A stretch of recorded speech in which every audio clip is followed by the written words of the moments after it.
Hi everyone, welcome to my YouTube channel. ಮುದ್ದು ಸೊಸೆ ಸಂಚಿಕೆ ಏನಾಗುತ್ತಂತ ನೋಡ್ಕೊಂಬರೋಣ ಬನ್ನಿ. ಸಂಚಿಕೆಯ ಶುರುವಿನಲ್ಲಿ ಈಶ್ವರಿ ಹೇಳ್ತಾರೆ, ನೀನು ದಾರಿ ಹುಡುಕ್ಲಿಲ್ಲ ಅಂತ ಅನ್ಕೋ, ನಿನಗೆ ಒಂದು ದಾರಿ ಕಾಣಿಸ್ಬಿಡ್ತೀನಿ. ಏನು ಮಾಡ್ತೀಯೋ ಬಿಡ್ತೀಯೋ ನಂಗೆ ಗೊತ್ತಿಲ್ಲ. ನಾನು ನಿನಗೆ ವಹಿಸಿರೋ ಕೆಲಸನ ಮಾಡಿ ಮುಗಿಸ್ಬೇಕು ಆಟೆಯ. ಈ ಕಡೆ ಕೃಷ್ಣ ಅವರು ಹೇಳ್ತಾರೆ, ಅವರೇ ಸ್ವಲ್ಪ ಸಮಾಧಾನ ಮಾಡ್ಕೊಳ್ಳಿ. ಅಲ್ಲಿ ಅಷ್ಟೊಂದು ಪೊಲೀಸರವ್ರೆ, ಅವ್ರನ್ನ ಕಣ್ ತಪ್ಪಿಸೋದು ಅಷ್ಟೊಂದು ಸುಲಭ ಅಂತ ಅನ್ಕೊಂಡ್ ಬಿಟ್ಟಿದ್ದೀರಾ. ಯೋಚನೆ ಮಾಡಬೇಡಿ, ಮಾಡ್ತೀನಿ ಬಿಡಿ. ಈಶ್ವರಿ ಅವರು ಹೇಳ್ತಾರೆ, ಹೋಗಿ ಹೋಗಿ ನಿನ್ನಂತ ಮುಟ್ಟಾಳನ್ನ ನಂಬಿದ್ನಲ್ಲ, ಮಡಗ್ಲ ಫೋನ್ನ. ಇವನ್ ಕೈಯಲ್ಲಿ ಏನು ಮಾಡೋಕ್ಕಾಗಲ್ಲ ಅಂದ್ರೆ ಆ 3 ಅಡಿ ಇವತ್ತು ತಪ್ಸ್ಕೊಂಡ್ಬಿಡ್ತಾಳಲ್ಲ. ಏನು ಮಾಡಲಿ ಅರ್ಥನೇ ಆಯ್ತಾ ಇಲ್ವಲ್ಲ. ಈ ಕಡೆ ನೋಡಿದ್ರೆ ಶಿವರಾಮೇಗೌಡರು ಹುಲಿಕೆರಮ್ಗೆ ಆರತಿ ಮಾಡ್ತಾ ಇರ್ತಾರೆ. ದೇವರಿಗೆ ಆರತಿಯನ್ನ ಬೆಳಗಿ ಎಲ್ರಿಗೂ ಆರತಿಯನ್ನ ಕೊಡ್ತಾರೆ ಶಿವರಾಮೇಗೌಡರು. ದೇವರಿಗೆ ತೆಂಗಿನಕಾಯಿ ಎಲ್ಲ ಹೊಡೆದಾದ್ಮೇಲೆ ಭದ್ರನಿಗೆ ಹೇಳ್ತಾರೆ, ಭದ್ರ ಉತ್ಸವ ಒಂಡ್ಲಿ. ಈ ಕಡೆ ಭದ್ರ ಹಾಗೆ ವಿವೇಕರು ಇಬ್ರು ಸೇರಿ ದೇವ್ರನ್ನ ಹೋರ್ತಾರೆ. ಆಗ ಕ್ವಾಟ್ಲೆ ಹೇಳ್ತಾರೆ, ಹುಲಿಕೇರಮ್ಮನಿಗೆ ಜೈ, ಹುಲಿಕೇರಮ್ಮನಿಗೆ ಜೈ ಅಂತ ಹೇಳ್ತಾ ಇರ್ತಾರೆ. ಈ ಕಡೆ ಈಶ್ವರಿ ಅವರು ಹೇಳ್ತಾರೆ, ನೋಡೆ ಚಿತ್ರ, ಅವರು ಖುಷಿಯಾಗಿರೋದು ನೋಡ್ತಾ ಇದ್ರೆ ಹೊಟ್ಟೆಲಿ ಬೆಂಕಿ ಹಾಕ್ಕೊಂಡಂಗಿದೆ. ನಮ್ಮ ಹೊಟ್ಟೆಗೆಲ್ಲ ಬೆಂಕಿ ಆಗಿ ಏಟ್ ಖುಷಿಯಾಗವಳೆ ನೋಡು. ಅವಳು ಅಳೋದು ನೋಡ್ಬೇಕಂದ್ರೆ ಆಯ್ತಾ ಇಲ್ವಲ್ಲೇ. ಚಿತ್ರ ಅವ್ರು ಹೇಳ್ತಾರೆ, ಅವ್ವ ಮೊದ್ಲು ಅವನಿಗೆ ಫೋನ್ ಮಾಡಿ ಏನಾದರೂ ಮಾಡಕ್ಕೆ ಹೇಳವ್ವ. ಎಲ್ಲಿ ಸಾಯ್ತಾ ಇದ್ದಾನೋ ಅವನು ಅಂತ ಈಶ್ವರಿ ಅವರು ಹೇಳ್ತಾರೆ. ಈಶ್ವರಿ ಅವರು ಫೋನ್ನ ಮಾಡ್ತಾರೆ. ಫೋನ್ ಸ್ವಿಚ್ ಆಫ್ ಮಾಡ್ಕೊಂಡು ಎಲ್ಲಿಗೆ ಹೊಂಟೋಗ್ಬಿಟ್ಟವನೆ. ಈ ಕಡೆ ನೋಡಿದ್ರೆ ದೇವಿ ಉತ್ಸವ ಎಲ್ಲ ಚೆನ್ನಾಗೇ ನಡೀತಾ ಇರುತ್ತೆ. ಮನೆ ಮಂದಿ ಎಲ್ಲ, ಊರ್ ಮಂದಿ ಎಲ್ಲ ತುಂಬಾ ಖುಷಿ ಪಡ್ತಾ ಇರ್ತಾರೆ. ವಿವೇಕ ಅವರು ಹೇಳ್ತಾರೆ, ತಾತ ನಿಮ್ಮ ಹತ್ರ ಮಾತಾಡ್ಬೇಕಾಗಿತ್ತು. ಕೇಳಿಸ್ತಾ ಇಲ್ಲಪ್ಪ, ಅಲ್ಲೋಗಿ ಮಾತಾಡೋಣ ಬಾ ಅಂತ ದೀನ ಬಂಧು ಅವರು ಹೇಳ್ತಾರೆ. ಹೇಳು ವಿವೇಕ್ ಅಂತ ದೀನ ಬಂಧು ಅವರು ಹೇಳಿದಾಗ ವಿವೇಕ್ ಅವರು ಹೇಳ್ತಾರೆ, ತಾತ ಈ ಆಚರಣೆಗಳು ಏನೋ ಒಂಥರ ಖುಷಿ ಕೊಡ್ತಾ ಇದೆಯಲ್ಲ, ಈ ವಾತಾವರಣ ಎಲ್ಲ ಏನೋ ಒಂಥರ ಪಾಸಿಟಿವ್ ಎನರ್ಜಿ ಕೊಡ್ತಾ ಇದೆ. ಅದಕ್ಕೆ ಅಲ್ವೇನಪ್ಪ ನಮ್ಮ ಪೂರ್ವಿಕರು ಆಗಿನ ಕಾಲದಿಂದಲೂ ಆಚರಣೆ ಮಾಡ್ಕೊಂಬಂದಿರೋದು ಅಂತ ದೀನ ಬಂದು ಹೇಳ್ತಾರೆ. ಎಷ್ಟೋ ವರ್ಷಗಳಿಂದ ಈ ಹಬ್ಬಕ್ಕೆ ಬಂದಿದ್ದು ತಾಯಿ ಈಗ ನನ್ನನ್ನ ಕರ್ಸ್ಕೊಂಡಿದ್ದಾರೆ. ವಿವೇಕ್, ಈ ಜನಗಳ ಸಂಭ್ರಮ, ಮನೆಯವ್ರ ಸಡಗರ ಇವೆಲ್ಲ ನೋಡ್ತಾ ಇದ್ರೆ ಮನ್ಸು ತುಂಬ ಬರುತ್ತಪ್ಪ. ಹಾಗಂತ ದೀನ ಬಂದು ಹೇಳಿದಾಗ ವಿವೇಕ್ ಹೇಳ್ತಾರೆ, ತಾತ ಹಾಗಾದ್ರೆ ನಿಮ್ಮ ಮನ್ಸು ತುಂಬ ಬರುವಂತಹ ಒಂದು ವಿಷಯ ಹೇಳ್ಬೇಕಂತ ಅನ್ಕೊಂಡಿದೀನಿ. ಇಷ್ಟು ದಿನ ನೀವೆಲ್ಲ ನನ್ನನ್ನ ಮದ್ವೆಯಾಗು, ನೀನ್ ಇಷ್ಟಪಟ್ರೆ ಮಾತ್ರ ಆಗು ಅಂತ ಹೇಳ್ತಾ ಇದ್ರಲ್ವಾ. ಹೌದಪ್ಪ, ಬಂಧ ಅನ್ನೋದು ಬಂಧನ ಆಗ್ಬಾರ್ದಲ್ಲ ಅಂತ ದೀನ ಬಂದು ವಿವೇಕ್ಗೆ ಹೇಳಿದಾಗ, ತಾತ ಇಲ್ಲಿಗೆ ಬಂದು ಶಿವರಾಮ ಅಂಕಲ್ ಫ್ಯಾಮಿಲಿ ನೋಡಿ ಮತ್ತೆ ಈ ದೇವಸ್ಥಾನಕ್ಕೆ ಬಂದ್ಮೇಲೆ ನನಗೆ ಮದ್ವೆ ಆಗ್ಬೇಕು ಅಂತ ಅನಿಸ್ತಾ ಇದೆ ಅಂತ ವಿವೇಕ್ ಹೇಳ್ತಾರೆ. ದೀನ ಬಂದು ಅವ್ರಿಗೆ ತುಂಬಾ ಖುಷಿಯಾಗಿ, ಬಾ ನಿಜ ಹೇಳ್ತಾ ಇದೀಯ ತಾನೆ ತಾತ, ದೇವಸ್ಥಾನಕ್ಕೆ ಬಂದು ಸುಳ್ಳು ಹೇಳಕ್ಕಾಗುತ್ತಾ, ನಾನು ನಿಜ ಮದ್ವೆ ಆಗ್ತೀನಿ ಅಂತ ವಿವೇಕ್ ಹೇಳ್ತಾರೆ. ಇಷ್ಟ ಹೇಳಿದೆಯಲ್ಲ ಸಾಕ್ ಬಿಡು, ಮುಂದಿಂದೆಲ್ಲ ನಾನ್ ನೋಡ್ಕೋತೀನಿ. ದೀನ ಬಂದು ಹೇಳ್ದಾಗ ವಿವೇಕ್ ಹೇಳ್ತಾರೆ, ತಾತ ಆದ್ರೆ ಒಂದ್ ಕಂಡೀಷನ್, ನೀನು ಮದ್ವೆ ಆಗ್ತೀನಂತ ಹೇಳ್ದಲ್ಲ ಅಷ್ಟು ಸಾಕು.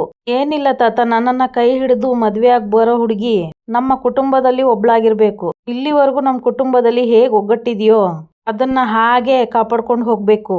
ಮನೆ ಹಿರಿಯರ ಬಗ್ಗೆ ಗೌರವ, ಹಿರಿಯರ ಬಗ್ಗೆ ಪ್ರೀತಿ ಇಟ್ಕೊಂಡು ಒಟ್ನಲ್ಲಿ ನಮ್ಮನಲ್ಲಿ ಇರೋ ಸಂತೋಷನ ಇನ್ನೂ ಹೆಚ್ಚು ಮಾಡೋಳಾಗಿರ್ಬೇಕು ಅಂತ ವಿವೇಕ್ ಹೇಳ್ತಾರೆ. ಖಂಡಿತ ಅಂತ ಒಳ್ಳೆ ಹುಡುಗಿನೇ ಸಿಗ್ತಾಳೆ ಬಿಡು, ಅಮ್ಮ ತಾಯಿ ಎಲ್ಲ ನಿನ್ನ ದಯೆ ಅಂತ ದೀನ ಬಂದು ದೇವ್ರ ಹತ್ರ ಬೇಡ್ಕೋತಾರೆ. ಆ ತಾಯಿ ಮಹಿಮೆ ನೋಡಿದ್ರ, ನಿನ್ ಬಾಯಿಂದಲೇ ಆ ಮಾತನ್ನ ಹೊರಡ್ಸಿದಳು ನೋಡು. ಅಂದ್ಮೇಲೆ ಖಂಡಿತ ನಿನಗೆ ಅಂತ ಹುಡುಗಿನೇ ಸಿಗ್ತಾಳೆ. ಏನು ಯೋಚನೆ ಮಾಡ್ಬೇಡ, ಆ ತಾಯಿ ಆಶೀರ್ವಾದ ಸದಾ ನಮ್ಮ ಮೇಲಿರುತ್ತೆ ಅಂತ ದೀನ ಬಂದು ಹೇಳ್ತಾರೆ. ಈ ಕಡೆ ನೋಡಿದ್ರೆ ಈಶ್ವರಿ ಕೃಷ್ಣ ಬಂದಿಲ್ಲ ಅಂತ ಬೇಜಾರು ಮಾಡ್ಕೊಂಡಿರ್ಬೇಕಾದ್ರೆ ಕೃಷ್ಣ ಮಾರು ವೇಷದಲ್ಲಿ ಒಂದು ಲೇಡಿ ಗೆಟಪ್ ಹಾಕೊಂಡು ಬಂದಿರ್ತಾನೆ. ಈಶ್ವರಿ ಹತ್ರ ಬಂದು ಕೃಷ್ಣ ಹೇಳ್ತಾರೆ, ಅವ್ವ ಆತಾಗ ಹೋಗ್ಬೇಕು, ಸ್ವಲ್ಪ ಜಾಗ ಕೊಡ್ತೀರಾ. ಆ ಕಡೆಗೆ ಆಟೋನ್ ಜಾಗ ಐತಿ ತಾನೆ, ನಾನು ಯಾಕೆ ನೀನು ಈ ಜಾಗ ಬಿಡ್ಬೇಕು, ಹೋಗತ್ತಗೆ. ಮೊದ್ಲೇ ತಲೆ ಕೆಟ್ಟೈತೆ, ತಲೆ ತಿನ್ಬೇಡ ಅಂತ ಈಶ್ವರಿ ಅವ್ರು ಹೇಳ್ತಾರೆ. ಜಾಸ್ತಿ ತಲೆ ಕೆಡ್ಸ್ಕೋಬೇಡಿ ಅಮ್ಮೋರೆ, ಈ ಜಿಲೆಟಿನ್ ಕೃಷ್ಣ ಒಂದ್ಸಲ ಮಾತು ಕೊಟ್ಮೇಲೆ ಕೆಲ್ಸ ಆಯ್ತು ಅಂತ ಅನ್ಕೊಳ್ಳಿ. ಕೃಷ್ಣ ಹಾಗಂತ ಹೇಳಿದ್ಮೇಲೆ ಈಶ್ವರಿ ಅವನ್ನ ನೋಡ್ಬಿಟ್ಟು ಶಾಕ್ ಆಗ್ಬಿಡ್ತಾಳೆ. ಅವಳನ್ನ ಇವತ್ತು ಉಡಾಯಿಸ್ತೀನಿ. ನೀನೇನ್ಲ, ಏನಿದ್ ನಿನ್ನ ಅವತಾರ ಹಾಗಂತ ಈಶ್ವರಿ ಅವ್ರು ಕೇಳ್ತಾರೆ. ಅಮರ್ಸ್ಬೇಕು ಅಂದ್ರೆ ವೇಷ ಬದಲಾಯಿಸ್ಬೇಕು ಅಮ್ಮವ್ರೆ. ಈಶ್ವರಿ ಅವರು ಮನ್ಸಲ್ಲೇ ಅನ್ಕೊಂತಾರೆ, ವಿದ್ಯೆ ನಗೋದನ್ನ ನೋಡಿ, 3 ಅಡಿ ಇವತ್ತೇ ನಿನಗೆ ಕೊನೆ ದಿನ ಕಣೆ, ಈ ನಗು ಎಷ್ಟೊತ್ತಿರುತ್ತೆ ನಾನು ನೋಡ್ತೀನಿ. ಈ ಕಡೆ ಸುರಭಿಗೆ ಹೇಳ್ತಾರೆ, ಸುರಭಿ ನಿನಗೆ ನಮ್ಮೂರ್ ಹಬ್ಬ ಇಷ್ಟ ಆಯ್ತಾ, ನಮ್ಮೂರ್ ಹಬ್ಬ ಅಂದ್ರೆ ಹಿಂಗೆಯಾ ಅಂತ ಹೇಳ್ತಾರೆ. ಆಗ ಸುರಭಿ ಹೇಳ್ತಾಳೆ, ತುಂಬಾ ಇಷ್ಟ ಆಯ್ತು. ಸರು ಬಾಯಿಗೆ ಬೀಗ ಹಾಕ್ಸ್ಕೊಂಡ್ರೆ ನೋವಾಗಲ್ಲ ತಾನೆ. ಇಲ್ಲ ಸುರಭಿ, ನಾನು ಓದ್ಸತಿ ನಮ್ಮ ಊರ ಹಬ್ಬದಲ್ಲಿ ನಾನು ಹಾಕಿಸ್ಕೊಂಡಿದ್ದೆ ನೋಡು, ಬಾಯಿಗೆ ಬೀಗ ಹಾಕಿಸ್ಕೊಂಡು ಕೆಂಡ ಇದ್ರೆ ಒಳ್ಳೇದಾಯ್ತದೆ ಅಂತ ಸರು ಹೇಳ್ತಾಳೆ.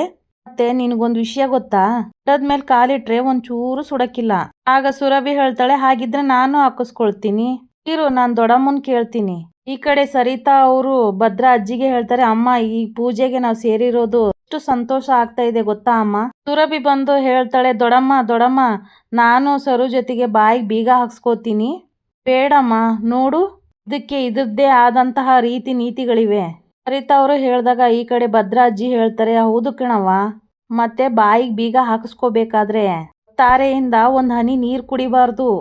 ಸುರಭಿ ಶಾಕ್ನಿಂದ ಸರುಗೆ ಕೇಳ್ತಾರೆ, ಸರು ನೀನು ಕುಡ್ದಿಲ್ವಾ?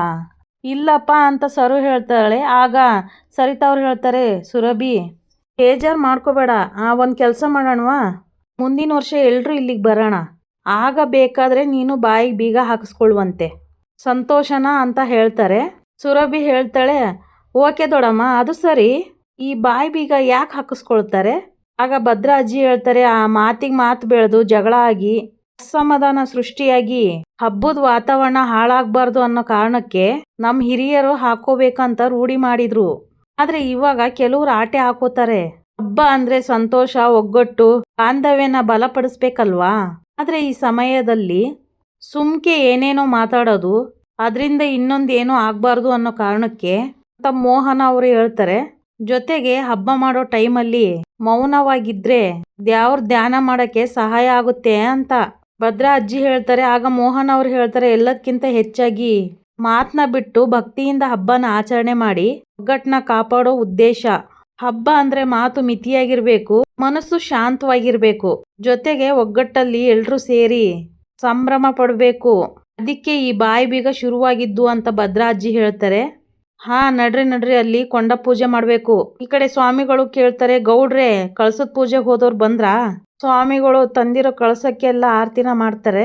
ಈಶ್ವರಿ ಅವರು ಮನ್ಸೊಳಗೆ ಅನ್ಕೊಂತಾರೆ, ಹೂ ಬಾಡಕ್ಕಿಂತ ಮುಂಚೆ ಸುಗಂಧ ಹೆಚ್ಚಾಯ್ತದೆ ಅಂತ ಕೇಳಿದ್ದೆ, ಈಗ ಅನ್ಭವಿಸ್ತಾ ಇದೀನಿ ಕಣೆ. ಸ್ವಾಮಿಗಳು ಹೇಳ್ತಾರೆ, ನೀವಿನ್ನ ಶುರು ಮಾಡಿ ಅಂತ ಹೇಳಿದಾಗ ಕಳಸ ಹಿಡ್ಕೊಂಡಿರಲ್ಲ ಹೋಗಿ ಕೊಂಡಕ್ಕೆ ನೀರನ್ನ ಹಾಕ್ತಾರೆ. ಈ ಕಡೆ ಕೃಷ್ಣ ಸಹ ನೀರನ್ನ ಹಾಕಬೇಕು ಅಂತ ಕೊಂಡದ ಹತ್ರ ಹೋದಾಗ ಅಲ್ಲಿ ಬಾಂಬ್ನ ಅದ್ರೊಳಗಡೆ ಇಟ್ಬಿಡ್ತಾನೆ, ಕಟ್ಟಿಗೆ ಒಳಗಡೆ ಸೇರಿಸಿ ಇಟ್ಟುಬಿಡ್ತಾನೆ. ಶಿವರಾಮೇಗೌಡರು ಹೇಳ್ತಾರೆ, ಚಂಪಾ ನೀನು ಹೋಗವ. ಕೃಷ್ಣ ಕಳಸನ ಅಲ್ಲೇ ಇಟ್ಬಿಟ್ಟು ಬಾಂಬು ಇಟ್ಬಿಟ್ಟು ಮತ್ತೆ ಅಲ್ಲಿಂದ ಓಡ್ತಾ ಇರ್ತಾಳೆ. ಅದನ್ನ ನೋಡಿ ಕ್ವಾಟ್ಲೆ ಹಿಂಬಾಲಿಸ್ಕೊಂಡು ಹೋಗ್ತಾರೆ. ಇದೇನಕ್ಕ ಕಳಸದ ತಟ್ಟೆನ ಅಲ್ಲೇ ಬಿಟ್ಬಿಟ್ಟು ಹೋಯ್ತಾ ಇದೀಯಾ, ಅದು ತಗೊಂಡೋಗು ಅಂತ ಕ್ವಾಟ್ಲೆ ಹೇಳ್ತಾರೆ. ಸೈಡಿಗೆ ಹೋಗು ಅಂತ ಕೃಷ್ಣ ಅಲ್ಲಿಂದ ತಳ್ಬಿಟ್ಟು ಅಲ್ಲಿಂದ ಓಡ್ತಾರೆ. ಆಗ ಕ್ವಾಟ್ಲೆ ಹೇಳ್ತಾನೆ, ನೀನು ಈ ಹೆಂಗಸರ್ತರ ಇಲ್ವಲ್ಲ, ಈಗ ತಳ್ಬಿಟ್ಟು ಓಡ್ತಾ ಇದೆಯಲ್ಲ ಅಂತ ಕ್ವಾಟ್ಲೆ ಕಿರ್ಚ್ಕೋತಾರೆ. ಅಷ್ಟರಲ್ಲಿ ವಿವೇಕ್ ಅಲ್ಲಿಗೆ ಬರ್ತಾರೆ. ಏನಾಯ್ತು ಕ್ವಾಟ್ಲೆ?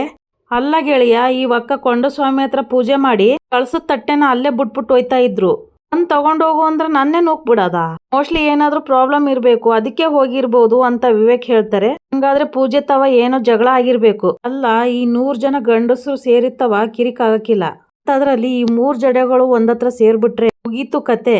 ಆದ್ರೂ ಈ ಕುಂಕುಮದ ಭರಣಿ ಮಿಸ್ ಆದ್ರೂ ಹೆಂಗಸರು ಜೀವ ಹೋದಂಗ ಆಡ್ತಾರೆ, ಅಂತದ್ರಲ್ಲಿ ಪೂಜೆ ಸಾಮಾನ್ ಮಿಸ್ ಮಾಡ್ಬಿಟ್ಟು ಹೋಯ್ತಾರಲ್ಲ, ನಂಬಕ್ಕೆ ಆಯ್ತಾ ಇಲ್ಲ ಅಂತ ಕ್ವಾಟ್ಲೆ ಹೇಳ್ತಾರೆ. ಆಗ ವಿವೇಕ್ ಹೇಳ್ತಾರೆ, ಯಾಕೆ ತಲೆ ಕೆಡ್ಸ್ಕೊಂತ ಇದೀಯಾ, ಆ ತಟ್ಟೆ ನೀನೇ ಎತ್ತಿಟ್ಬಿಡು. ಕೃಷ್ಣ ವಿವೇಕ್ನ ನೋಡಿ ನೋಡ್ಕೊಂತ ಅಲ್ಲಿಂದ ಹೆದರ್ಕೊಂಡು ಹೋಗ್ತಾ ಇರ್ತಾರೆ. ವಿವೇಕ್ ಅವಳನ್ನೇ ಅಬ್ಸರ್ವ್ ಮಾಡಿ, ಈ ಲೇಡಿನ ಎಲ್ಲೋ ನೋಡಿದೀನಲ್ಲ, ಎಲ್ಲಿ ನೋಡಿದೀನಿ ಅಂತ ಫ್ಲಾಶೇ ಆಗ್ತಾ ಇಲ್ವಲ್ಲ. ಸ್ವಾಮಿಗಳು ಹೇಳ್ತಾರೆ, ಗೌಡ್ರೆ ಮೊದ್ಲು ಪೂಜೆ ಮಾಡಿ ಕೊಂಡಕ್ಕೆ ಅಗ್ನಿ ಸ್ಪರ್ಶ ಮಾಡ್ಬಿಡಿ. ಭದ್ರಾ ಅಜ್ಜಿ ಹೇಳ್ತಾರೆ, ಪುರೋಹಿತೆ ನಮ್ ಭದ್ರನ ಹೆಂಡ್ರು ಕಳಸ ತಂದವಳೆ, ಅವಳ ಕೈಯಿಂದಾನೇ ಮಾಡಿಸ್ಬಿಡಿ. ಸ್ವಾಮಿಗಳು ಹೇಳ್ತಾರೆ, ಇಲ್ಲಿವರೆಗೂ ಅವ್ವಾರು ನಡ್ಸ್ಕೊಂಡು ಹೋಯ್ತಾ ಇದ್ರು, ಇವಾಗ ಸೊಸೆಗೆ ಜವಾಬ್ದಾರಿ ಕೊಟ್ಟಿದ್ದೀರಾ, ಒಳ್ಳೇದಾಯ್ತು ಬಿಡಿ, ನೀನು ಹೋಗವ ಪೂಜೆ ಮಾಡಿ ಅಗ್ನಿ ಸ್ಪರ್ಶ ಮಾಡ್ಬಿಡು ಅಂತ ವಿದ್ಯಾನಿಗೆ ಹೇಳ್ತಾರೆ. ಈ ಕಡೆ ಈಶ್ವರಿ ಅವರು ಮತ್ತೆ ಮನ್ಸೊಳಗೆ ಅನ್ಕೊಂತಾರೆ, ಹೂ ಬಾಳಕ್ಕಿಂತ ಮುಂಚೆ ಸುಗಂಧ ಹೆಚ್ಚಾಯ್ತದಂತ ಕೇಳಿದ್ದೆ, ಆದ್ರೆ ಈಗ ಅನ್ಭವಿಸ್ತಾ ಇದೀನಿ ಕಣೆ 3 ಅಡಿ ಅಂತ ಹೇಳ್ತಾರೆ. ಈ ನಿನ್ ನಗು ಸಂಭ್ರಮ ಸಂತೋಷ ಎಲ್ಲ ಹೊಸಿ ಹೊತ್ತು ಆಟೆಯ ಎಲ್ಲ ಕೊನೆಯಾಗೋಯ್ತದೆ, ಬರ್ದಿಟ್ಕೋ ಹಾಗಂತ ಈಶ್ವರಿ ಅವರು ಮನ್ಸೊಳಗೆ ಅನ್ಕೊಂತಾರೆ. ಈ ಕಡೆ ನೋಡ್ರೆ ಚೆಲ್ವ ಅವರು ರತ್ನಾಗೆ ಕೇಳ್ತಾರೆ, ಯಾಕವಿ ಕಣ್ಣಲ್ಲಿ ನೀರು? ಸಂತೋಷಕ್ಕೆ ಕಣಯ್ಯ, ಇನ್ನ ಈ ಸಂಬಂಧ ಸರಿ ಹೋಗಕ್ಕಿಲ್ಲ, ನನ್ ಮಗಳು ಆ ಮನೆಯೊಳಗೆ ಕಾಲಿಡಕ್ಕಿಲ್ಲ ಅಂತ ಏನೇನೋ ಅನ್ಕೊಂಡ್ಬಿಟ್ಟಿದ್ದೆ, ಸದ್ಯ ಎಲ್ಲ ದ್ಯಾವ್ರ ದಯೆ ಅಂತ ಮನ್ಸೊಲ್ಲೆ ಅನ್ಕೋತಾರೆ. ಚೆಲ್ವ ಹೇಳ್ತಾರೆ, ದ್ಯಾವ್ರ ದಯೆ ಅನ್ನೋದ್ಕಿಂತ ರಾಯರ್ ದಯೆ ಅಂತ ಅನ್ಕೊಳಮ್ಮಿ, ಅವ್ರ ಹಟ್ಟಿ ಒಳಗೆ ಬಂದಾಗಿಂದ ಅದರಿಂದ ನಮ್ಮ ಮಗಳಿಗೆ ಒಳ್ಳೇದಾಯ್ತು ಅಂತ ಹೇಳ್ತಾರೆ. ಮೋಹನ್ ಅವ್ರು ಹೇಳ್ತಾರೆ, ವಿದ್ಯಾ ಹಂಗೆ ನಮಸ್ಕಾರ ಮಾಡ್ಕೊಂಡು ತಗೊಂಡು ಹೋಗವ ಅಂತ ಹೇಳಿದಾಗ ವಿದ್ಯಾ ಸರಿ ಅತ್ತೆ ಅಂತ ಹೇಳಿ ನಮಸ್ಕಾರ ತಗೊಂಡು ಕೊಂಡದತ್ರ ಕರ್ಪೂರನ ತಗೊಂಡು ಹೋಗ್ತಾಳೆ. ವಿದ್ಯೆ ಪೂಜೆ ಮಾಡೋದನ್ನ ನೋಡಿ ಸಾವಿತ್ರಿ ಅವ್ರು ಹೇಳ್ತಾರೆ, ನೋಡೆ ಅವಳು ಹೇಗ್ ಮೆರಿತಾ ಇದ್ದಾಳೆ ಅಂತ, ಭದ್ರಮಾಮನ್ ಕೈ ಹಿಡಿದಿದ್ರೆ ಇವತ್ತು ಆ ಜಾಗದಲ್ಲಿ ನೀನಿರ್ತಾ ಇದ್ದೆ. ಈ ಕಡೆ ವಿನಂತಿ ಹೇಳ್ತಾಳೆ, ಸುಮ್ಕೆ ನಾನು ಹೊಟ್ಟೆ ಉರಿಸ್ಬೇಡ, ಬಾಯಿ ಮುಚ್ಕೊಂಡು ನಿಂತ್ಕೊಳ್ಳೆ ಸಾವಿತ್ರಿ ಅಂತ ಅವ್ರ ಅಮ್ಮನಿಗೆ ಗದ್ರ ಹಾಕ್ತಾಳೆ. ಈ ಕಡೆ ವಿದ್ಯಾ ಕೊಂಡಕ್ಕೆಲ್ಲ ಅರ್ಶಿನ ಕುಂಕುಮ ಎಲ್ಲ ಹಚ್ಚಿ ಪೂಜೆನ ಮಾಡಿ ಅದನ್ನ ಕರ್ಪೂರ ಹಚ್ಚಬೇಕು ಅಂತ ಟ್ರೈ ಮಾಡ್ತಾ ಇರ್ತಾಳೆ. ವಿದ್ಯೆ ಪೂಜೆ ಮಾಡೋದನ್ನು ನೋಡಿ ಈಶ್ವರಿ ಮನಸ್ಸೊಳಗೆ ಗುರಾಯಿಸ್ಕೊಂಡು ಅವಳನ್ನೇ ನೋಡ್ತಾ ಇರ್ತಾಳೆ. ಇಲ್ಲಿಗೆ ಈ ಸಂಚಿಕೆ ಮುಗಿಯುತ್ತೆ. ಯಾರೆಲ್ಲ ನನ್ನ ಚಾನಲ್ ನೋಡ್ತಾ ಇದ್ರು ದಯವಿಟ್ಟು ಸಬ್ಸ್ಕ್ರೈಬ್ ಮಾಡ್ಕೊಳ್ಳಿ. ಹಾಗೆ ಒಂದು ಲೈಕು ಶೇರು ಮಾಡಿ. ವಿಡಿಯೋ ನೋಡಿದ್ದಕ್ಕಾಗಿ ಧನ್ಯವಾದ.